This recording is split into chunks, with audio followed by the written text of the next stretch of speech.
me about what this deal means to you, really, in terms of size and scope and scale to get you to where you want to be.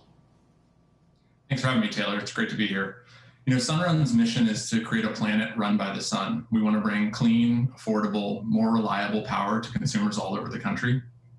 This transaction helps us get to a new level of scale where we can reach more customers and solve a really important problem that's even more pressing today. Customers want more choice in their energy consumption. They're facing increasing electricity prices, and as they spend more time at home, we're seeing increased energy consumption. And so there's just more demand for the product, and it really is the right moment to bring these companies together. There's been some concern as well that there's a solar race going on with Tesla as well. They, as you know, have been in this game as well. They purchased Solar City back in 2016. How do you feel you're positioned relative to some of the competitors in this space?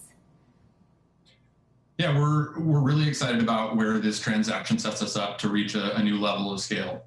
500,000 customers operating in 23 states with nearly 9,000 employees. And we think the combination helps us deliver on efficiencies that will enable us to bring more products and more affordable solutions to customers at an even faster pace through combining our R&D efforts. We have a lot of respect for Tesla, a highly respected company. They make one of the best home batteries in the market, which we're proud to offer to our consumers. And we think competition's good. This is an industry with more than 5,000 companies across the country, with more than 1,000 in the state of California alone. And so, we think there's a lot of opportunity out there for many people to participate in this. Tom, it's interesting. Since the market bottomed out on March 23rd, your shares are up 200%. And before the deal was announced, you were still up more than 100%. That's versus the rest of the market, which was only up about 40% or so. I'm curious if the gains that you've made since the bottoming out on March 23rd, how much of that has to do with increased demand that you're seeing in this COVID area? We're all working from home, so we have a more special attention, if you will, to our home environment, perhaps wanting to improve the value of our homes since we're spending a lot of time here. Are you seeing increased demand as more and more people are spending more time at home? We're definitely seeing some benefits from that. The Department of Energy last week said that electricity bills are going to be up nearly 25% on average this year as consumers are spending more time at home. We took a number of actions in late March and early April to really position us to move through this potentially prolonged crisis quite well. We moved to a fully virtual selling model, selling over the video and over the phone. We deployed drones for our pre-construction audits at customers' homes. And we employed the best practices for employee and customer safety as we go out and actually do solar installations. I think it's worth noting, too, that residential solar and home battery installation was deemed an essential service in most of the country. That speaks to the pressing need for a modern energy grid, and these investments were really critical. And so we've been able to weather through that quite well. We're seeing places open back up, and that's been very helpful as we move forward. It also helps that we came into the situation, I think, very well positioned. The Sunrun team has built an amazing business over the last 12 plus years. We had strong cash flow generation last year, and so we were well positioned to be agile and adapt to the environment. How does a potential Biden win in November change the game for you, whether it's subsidies that come back to help boost the business? How are you thinking about your business come November and a new Congress that could come into play here?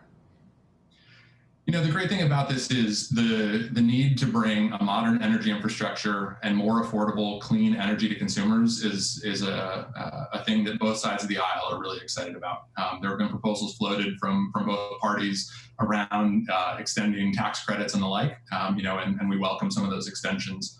They've been great benefits for the industry in terms of driving job creation. More than 250,000 people work in residential solar in the U.S. today. It's one of the fastest growing job sectors. It's been effective at increasing investment to drive costs down and make these products more affordable for consumers. And so we really think that this is a nonpartisan issue and one that most of America is excited about.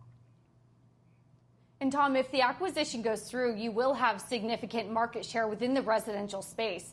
Talk to me about future growth areas. If there are conversations to talk into paneling corporations, as perhaps corporations are now thinking to themselves, we want to be carbon neutral. How do we do that? How do we play a role in getting the environmental goals, perhaps, and taking a role in that? What are some of those future growth opportunities? What do they look like to you? Yeah. So a couple things that I'd touch on there. First, it's worth noting, as I mentioned earlier, that there's more than 5,000 companies in this space. We'll be a good size player, but this is a highly distributed industry. And so, I think there's a lot of competition to go around. A really exciting opportunity on the horizon here is our partnership work with utilities in building out virtual power plants. The job that historically has been fulfilled by expensive, polluting, large industrial machines could one day be replaced by a network system of residential solar and home batteries. You can imagine us, dispatching energy to the grid or to our neighbors in ways that help make the system cleaner and more reliable. It's also inherently local, which reduces some of the really expensive infrastructure investments in cross-country transmission. We've deployed assets like this with a number of partners, including in Massachusetts, and we've announced partnerships all across the country, from Hawaii to California to New York and all of New England.